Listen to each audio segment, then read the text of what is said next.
We're going to begin this Tuesday morning in Boulder, Colorado, as we continue to learn more about this weekend's fire attack on Israeli hostage advocates. The suspect in Sunday's incident, Mohammed Sabri Solomon, has been charged with a federal hate crime. He was also charged with attempted first-degree murder. Now, the number of people injured in the attack is now 12 after police yesterday identified more victims. Officials say Solomon attacked a group of people Sunday afternoon during a peaceful march for Israeli hostages who are being held by Hamas. Solomon was seen throwing Molotov cocktails into the crowd and shouting "Free Palestine" before he was taken into custody at the scene. Officials are working to learn more about the suspect. Mr. Solomon stated that he had been planning this attack for a year. And he acted because he hated what he called the Zionist group. Regarding the suspect, obviously we're still looking into him, his whereabouts, all of that. He was not on our radar in Boulder. We had no prior contacts with him here. In a moment, we will hear from former FBI Supervisor Rob D'Amico about the investigation, but let's begin with NBC News correspondent Morgan Chesky, who has the latest in a warning. Some of the video you will see might be disturbing. This morning's shocking new video shows the moment authorities say Mohammed Sabri Solomon attacked a group of people. The 45-year-old seen throwing Molotov cocktails into a small crowd at what was supposed to be a peaceful rally for Israeli hostages held in Gaza by Hamas. Witnesses say he was heard yelling "Free Palestine" as he carried out the violent act. The 12 victims ranging in age from 52 to 88. Now recovering from burn injuries, some of them serious. One of the victims, a Holocaust survivor, now out of a hospital. She goes around telling stories not just to fight anti-Semitism, but to stop the hatred of other people who are also looking for a better future in this community. Solomon is now behind bars, charged with a federal hate crime and multiple counts of attempted first-degree murder. This has every single hallmark of being a hate crime. Authorities sharing chilling new details about the attack. He said he wanted them all to die. He had no regrets, and he would go back and do it again. Police also saying Solomon had been planning it for a year, adding he threw 2 firebombs but had 16 more. He said that he had previously tried to purchase a firearm, but resorted to the Molotov cocktails when he could not purchase a gun because he was not a legal citizen. Investigators say he also told them he posed as a gardener to get as close as possible to the group. Homeland Security says Solomon has been living in the U.S. illegally since his visa expired in February of 2023 with a pending asylum case. President Trump blaming his predecessor on Truth Social, writing, "He came in through Biden's ridiculous open border policy, which has hurt our country so badly. He must go out under Trump policy." Back in Colorado, the community here searching for justice and healing.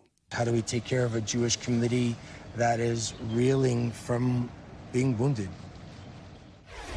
Thanks to Morgan Chesky for that report. Let's now bring in former FBI Supervisor Rob D'Amico for more on the investigation. Rob, thanks as always for joining us. So we just heard there from the Boulder Police Chief a moment ago. Officers never had any prior contact with this man before Sunday's attack.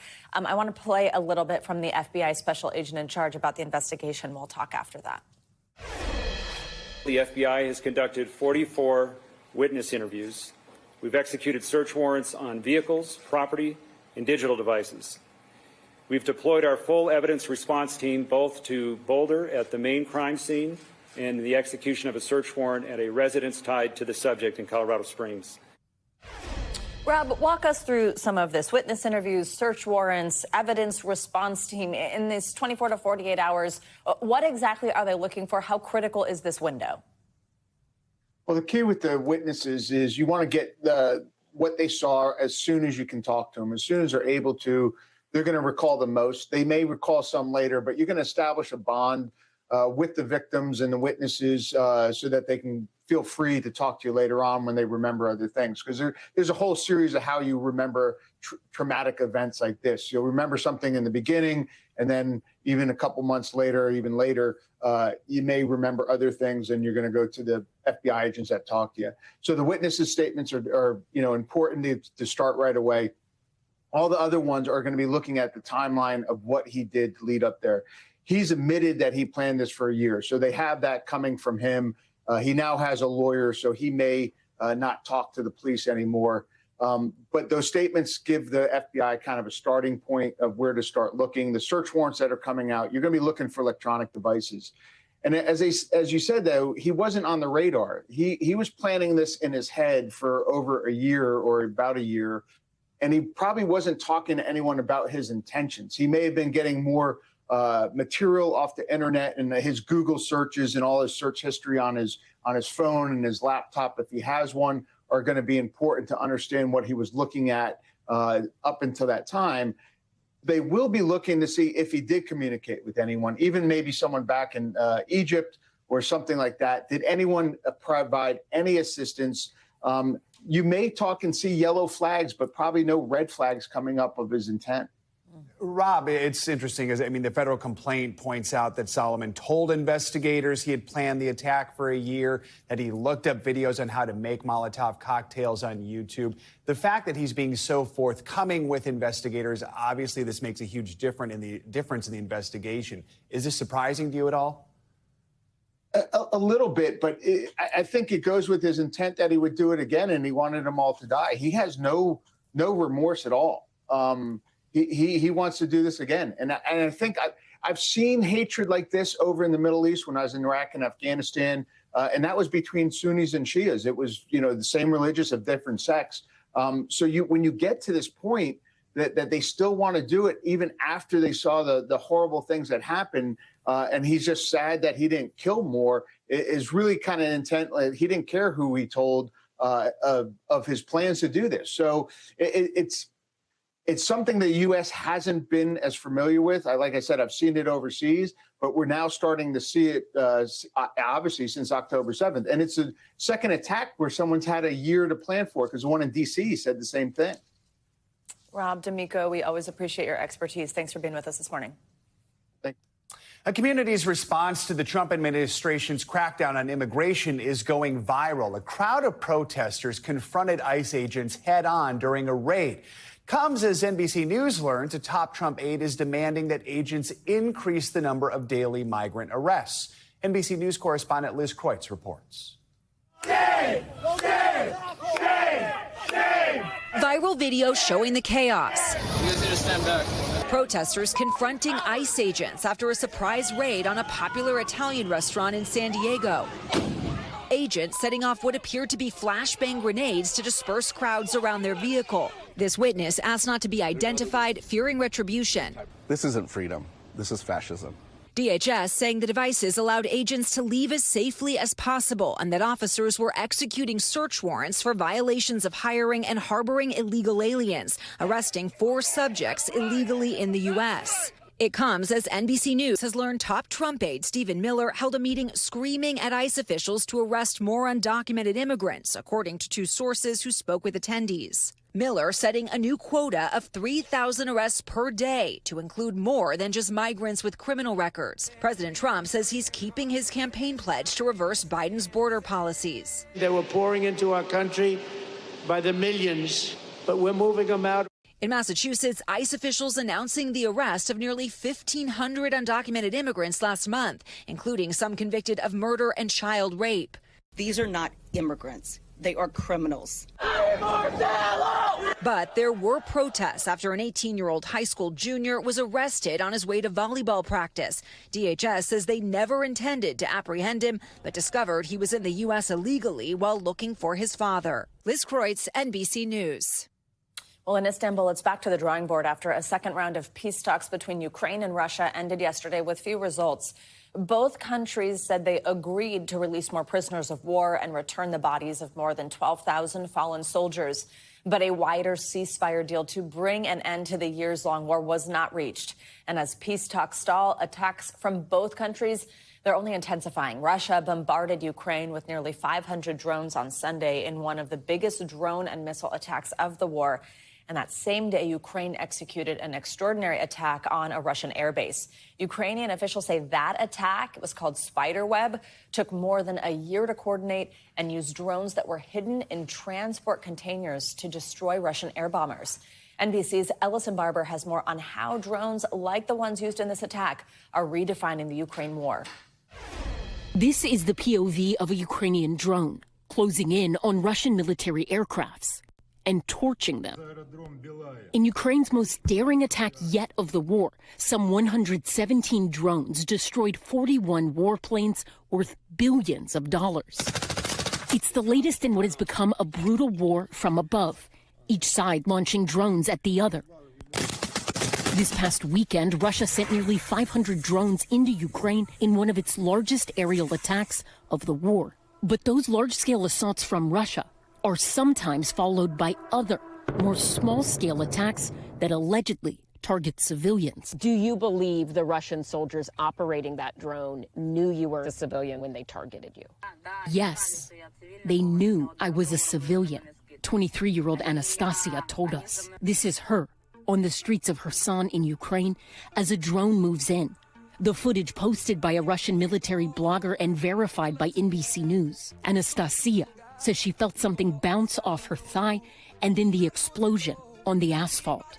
Seriously injured and covered in blood, she kept biking and took cover under a bridge. Blood was coming from my neck, she says. As she screamed for help, she lost consciousness. In a report exclusively obtained by NBC News, Human Rights Watch says Anastasia's case is one of at least 45 deliberate drone attacks they've documented on civilians and civilian objects carried out by Russian forces between June and December of 2024. Do you think this is a new era of warfare? Belkis Ville is an associate director at Human Rights Watch. Is the first time really in the history of warfare that a warring party can carry out attacks with such deadly precision, specifically to target civilians. This rendering from Human Rights Watch shows just how easily munitions can be strapped to a hobby drone, turning it into a deadly weapon. A significant problem and significant challenge. Robert Lee is a senior fellow at the Foreign Policy Research Institute, and one of his specialties is drones on the battlefield. You've got an RPG munition on the bottom. You have the blue thing on top is a battery pack. You duct tape it onto the unit. You change the initiator a little bit. Now you have a guided weapon that operates at significantly greater distances, and this can be operated at the very tactical level at a very cheap level. A majority of the attacks tracked by Human Rights Watch used commercial drones manufactured by Chinese companies like DJI. So this is a DJI drone. This one right here cost about $900, just a little bit under $1,000. I have the manual on my phone right now, and my producer, who is a licensed drone operator, is going to help me learn how to use it. So to start it, bring the two down like this. It's been about 30 minutes, and I think I have the basics. And we have liftoff. DJI says it does have policies that explicitly prohibit the use of their drones in combat. Other companies say they added geofencing restrictions, technology built into the drones to prevent them from being used in Russia or Ukraine. As one person put it to me, you give me one of these drones, you give me 5 minutes and I can hack the geofence. According to Human Rights Watch, there is no verifiable evidence of Ukrainian forces using them to target civilians. Civilians in Ukraine, however, say commercial drones are causing indescribable trauma. Anastasia describes her attack as an animalistic one. She says she felt like she was being hunted by Russian forces. NBC News has reached out to Russia's Ministry of Defense to ask them about the upcoming Human Rights Watch report and specifically whether or not they are using commercial drones to target civilians in Kherson. They did not respond to our repeated requests for comment. The criminal trial of Sean Diddy Combs is now in its fourth week. Today, prosecutors say they plan to call a hotel security supervisor to the stand, a man who worked at the hotel where Combs was filmed assaulting Cassie Ventura in 2016. Yesterday, the defense ended its cross-examination of Combs' former assistant, who accuses Combs of years of abuse. NBC News entertainment correspondent Chloe Malas has the details. Sean Diddy Combs' former personal assistant telling the jury she never shared with anyone that Combs sexually assaulted her until June 2024. Testifying under the pseudonym Mia to protect her identity, she said it took her 2 months after her first meetings with prosecutors to share the allegations. When asked why during cross-examination by Combs' defense attorney Brian Steele, Mia said, "Because I was terrified and brainwashed." Steele also presenting to the jury several complimentary messages between Mia and the music mogul, including some from years after she was laid off. In one from July 2022, Mia texted Combs about his Netflix documentary, writing in part, "Hey, saw our doc on Netflix Top 10. Congrats, miss you." Combs writing, "Love, love, love." To which Mia responds, "And I love, love, love you." Combs has pleaded not guilty to all charges. Outside court, I spoke with Rich Parker, a college friend of Combs. The character of the person that I know is someone that was jovial, loved music. More support for Combs coming from an unlikely source. One of his longtime rivals, record label founder Suge Knight, who is currently serving a 28-year prison sentence for manslaughter. Knight telling CNN, "If he do tell his truth, he really will walk." So we're expecting several other witnesses on the stand this week, which could include a forensic video expert that's going to really be analyzing that 2016 surveillance footage of Cassie Ventura being brutally beaten by Combs at a Los Angeles hotel. Back to you. All right, Chloe, thank you. Well, dozens of wildfires continue to burn out of control across Canada. Some of the worst fires are burning in the center of the country and are forcing thousands of people to evacuate their homes. Now, smoke from those fires is drifting across the border to the U.S., even reaching all the way down to the south. NBC News correspondent Priya Sridhar is in Atlanta, where the smoke is starting to settle. She joins us with the latest. Priya, good morning. I mean, just an amazing thing if you think about it, from Canada all the way down to Atlanta. Tell us what we know about the fires right now, if they're any closer to getting some of these under control up in Canada first.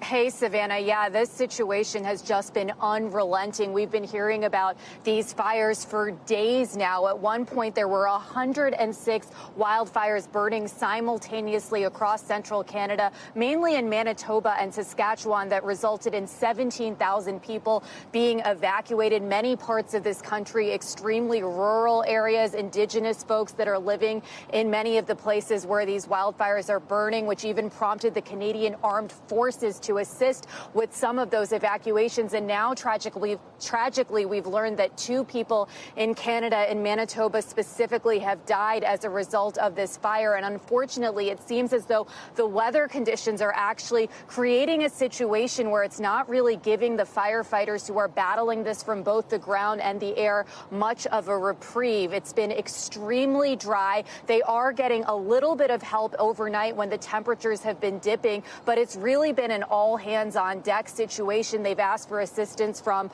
us here in the United States. We've sent air tankers and about 150 ground personnel to help them battle the fires, and they've even received help from as far away as Australia. So as of right now, there are about 90 fires burning that have destroyed about 1.7 million acres, Savannah.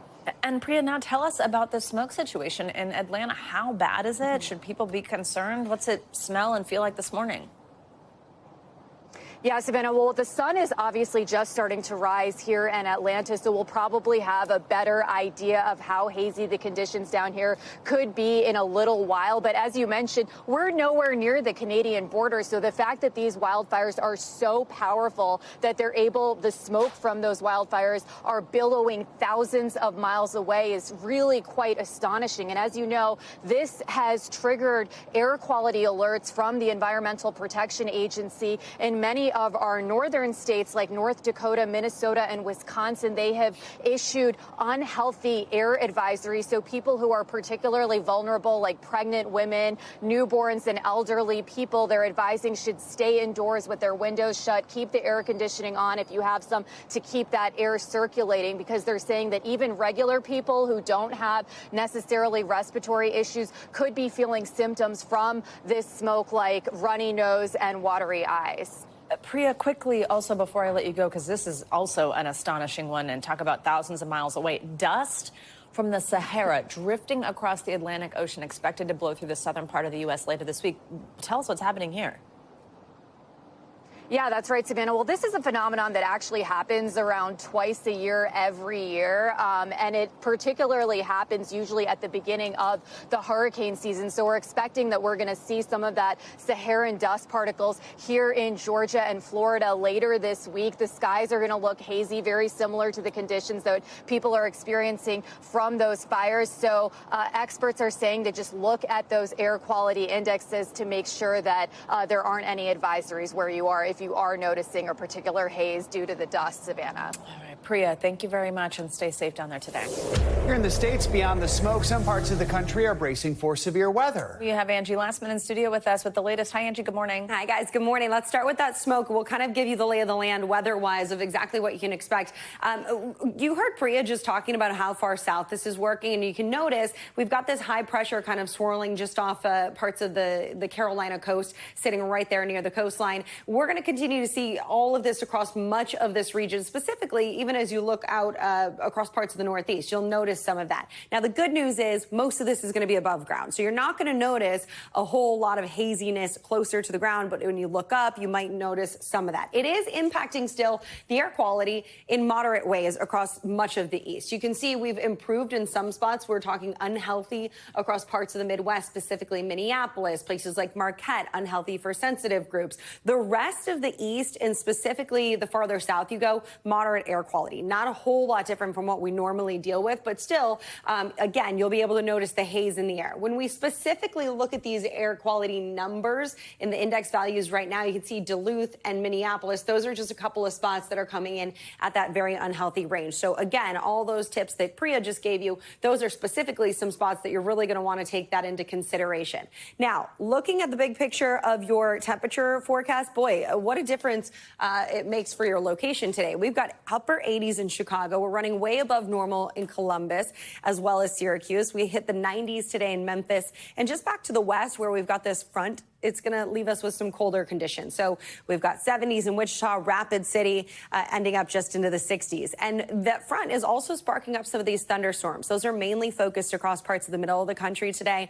And we've also got some flood alerts already ramping up for more than 9 million people as this system works its way east. This is going to be focused from the plains to the Great Lakes today, guys. It does bring the chance for more severe weather. All of those hazards will be on the table, but specifically concerned about hail and wind gusts.